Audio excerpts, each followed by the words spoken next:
Sa oras na ito, bibigyan po natin ng pagpapaliwanag itong taktikang dumog o yung taktika na kaliwat ka ng atake ng demolition job laban kay Vice President Sara Duterte. In particular, and sa mga Duterte political groups and Duterte allies in general. Sunod-sunod po itong mga ginagawang well-funded. Pag sinabing well-funded, we're not talking of millions but billions of pesos na total demolition attack muli na nagsimula kahapon laban kay Vice President Sara Duterte. Magkasabay po na inilunsad ng mga grupong bayaran na tinatawag nating political mercenary operators and demolition job executors. Mga grupo po ito na dati nang ginagamit ni Marcos at nila Romualdez para magkaroon ng pampolitikang kaguluhan. Ito po yung mga grupo, ang isang bloke o isang faction ay ang CPP, NPA, NDF na mga urban operatives. Ito yung mga party list groups nila, mga kunwari, mga human rights and activist organizations daw. Pero actually, mga front organizations for urban operations and infiltration ng communist terrorist group na CPP, NPA, NDF. Yan po ang mga grupo ng Bayan, Bayan Muna, Anak Pawis, KMU, Gabriela Kabataan Party, among others. ACT Teachers. Yan ay mga urban operatives ng CPP, NPA, NDF. Ang isang faction, ito po ang tinatawag na hilaw na mga komunista. Pag sinabing hilaw na komunista, hindi sila CPP, NPA, NDF, pero gusto din po nilang pabagsakin ng gobyerno, wala pa silang NPA ngayon. Wala pa silang armadong grupo. Ito ang grupo ni Hontivirus at ni Ronald Lamas, no? Ang kanyang BFF ni Hontivirus. Si Boy Tartar na hindi marunong mag-toothbrush. Itong si Ronald Lamas, no? Grupo ng mga hilaw na komunista po ito. Wala silang NPA, pero nag-aasta din silang mga komunista. At ang tawag sa grupo nila, Akbayan. Sa CPP, NPA, NDF na grupo na Urban Operatives for the Youth Sector, Anak Bayan. Magkaiba po ang Anak Bayan, magkaiba sa Akbayan. Okay. Si Boy Ngiwe, gumagano na ang bunganga o ang mukha, ngunit puro pa rin katarantaduhan ang mga pinagpapropaganda na Akbayan representative kasama po dito sa mga hilaw na komunista. So si Hontivirus, sila Ronald Lamas na BFF ni Virus, si Boy Tartar na hindi marunong o nakalimutang mag-toothbrush, at itong si Boy Ngiwe, Akbayan Group. At kasabay po nila dyan, na malapit nilang kaalyado at halos magkadikit na po ang pagmumuka at karakas nila, ito naman ang Yellow Pink Zombie. Ang Yellow Pink Zombie Group kay Lula Leila de Lima, kay The Big Joke Trillanes, at ang mga kagrupo po nila na mga nasa simbahan, kunwari. Kagaya ng mga ilang obispo ng CBCP, Catholic Bishops Conference of the Philippines na mga obispo, pare. At itong running priest, no? Ang pagpapakilala niya sa sarili niya, pero ang tawag sa kanya ay the pestering priest. Puro pamimeste ang diskarte nito ni Robert Reyes, no? At baluktot na mga propaganda rin ang ginagamit nito. Yan, kagrupo po yan ng mga Yellow Pink Zombies. Ang bagong recruit nila, yung adik na pari. Nagpakilalang adik siya, kahit na mula sa pagkaseminaryo at pagiging pari, nag-adik pa rin po siya. Kung ngayon ay adik pa siya, hindi ko po alam. Ito po yung nagsasabi na devil-possessed si Vice President Sara Duterte at si former President Duterte. Pero ang grupong ito, so tatlo yun, ano?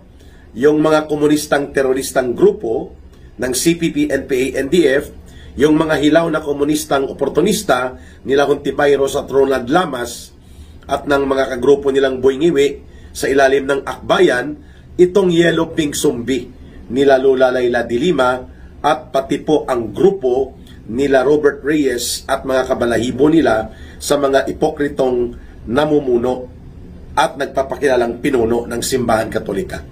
Yan po ang bloke o tatlong bloke na lahat po ay well-funded ni Marcos at ni Romualdez at nila Lisa Araneta. So hindi po ito bago, no? Wag niyong kalimutan, no, ang Bicoy author na si Sunny the Big Joke Trillanes. Bicoy 1 and Bicoy 2 na Picoy pala.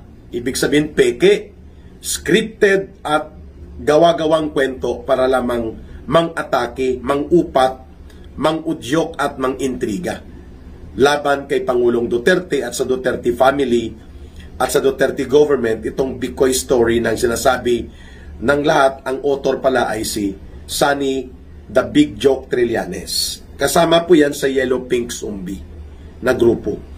Ngayon, itong unang salbo nila, itong Madriaga expose, kung titingnan po ninyo ang kanyang kwento at script, ay parang nagkaroon ka ng rehash o pagbabalik tanaw sa nangyaring Bicoy 1 at Bicoy 2 story, na ang script operator at ang mga tirador ay kombinasyon ni Ronald Lamas Boy Tartar No Toothbrush na isang political mercenary, hindi political analyst, at ni Trillanes. Kaparehong-kapareho po ang diskarte nila dito sa Madriaga na chismis, kwentong chismis na pinalabas nila.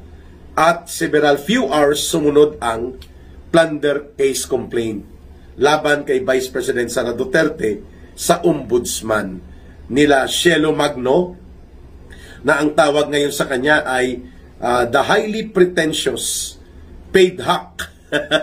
pag sinabing paid hack, bayarang tirador sa propaganda operations, walang pinagkaiba sa political mercenary kagaya ni Boy Tartar Ronald Lamas na BFF ni Hontiveros at ni the Big Joke Trillanes.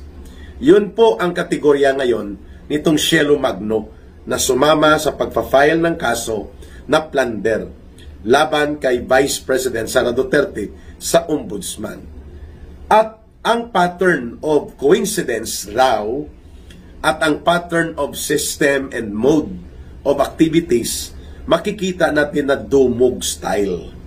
Yung CPP, NPA, NDF, sila naman po ang unang nagtambol na inihahanda na nila ang impeachment complaint muli laban kay Vice President Sara Duterte pagdating ng Pebrero.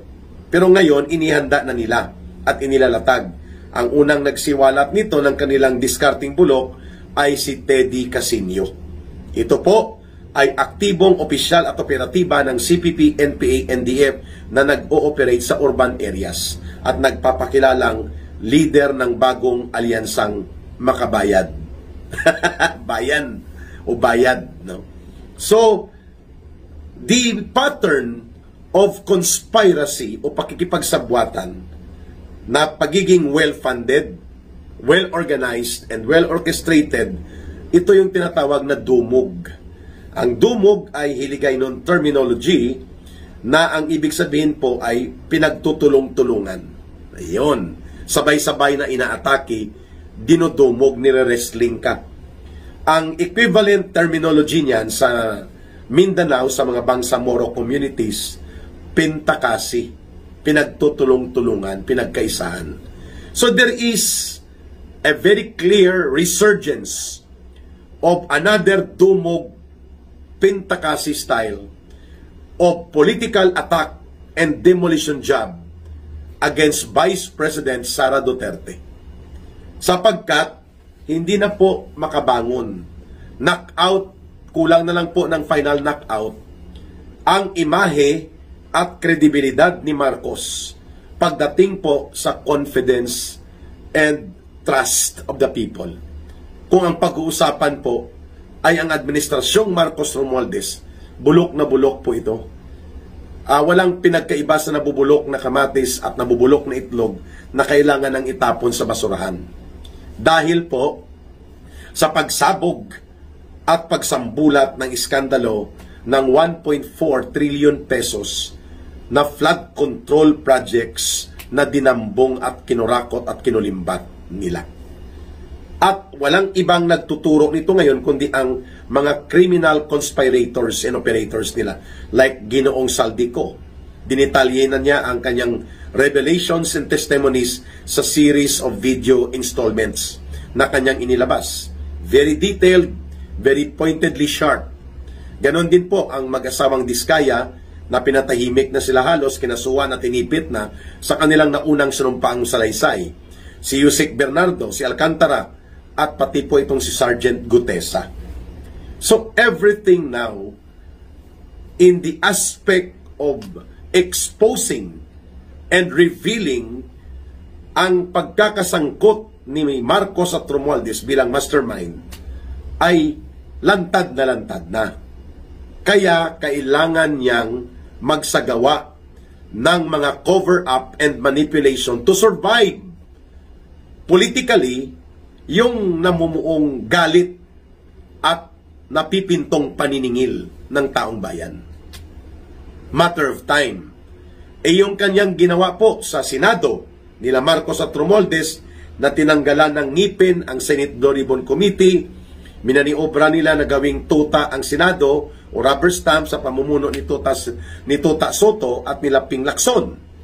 Hindi rin po umubra na ibulgar din ito sa taong bayan na cover up lang ang ginagawa sa Senate Blue Ribbon Committee matapos tinanggal po si Senator Marcoleta at matapos po na nagkaroon ng realignment of so-called majority senators na lahat po ay nahila at minaniobra nila Marcos na maging minority na lang ang Duterte-aligned senators. Kaya maging rubber stamp na ang kalalabasan ng Senado at tatanggalin pa nila si Bato de la Rosa at si Bongo sa pamamagitan ng pagtataksil at pakikipagsabwatan sa ICC. Kagaya ng ginawa nilang pagpapadukot at iligal na pagpapakulong kay Rodrigo Duterte sa ICC sa Netherlands. So, yan po ay lahat na expose na. Ngayon, sinubukan ni Marcos na magkunwaring knight in shining armor sa pamamagitan po ng paggamit niya nitong taktika ng ICI o yung sinasabi niyang Independent Commission for Infrastructure. Subalit, paano ito maging independent kung ang kanyang diskartidor na operatiba sa DPWH na si Vince Dizon ang nagkakaray-karay at nagkukumpas kung ano at sino at paano ang pag-imbestiga. Si Marcos ang may hawak kay Vince Dizon. Kaya nga inilagay niya ito na DPWH Secretary matapos na bumaho at nailantad ang sindikato nila ni Bunuan na dating DPWH Secretary na ngayon ay pinatakas at pinatago na rin nila, pinaiskapo sa Estados Unidos.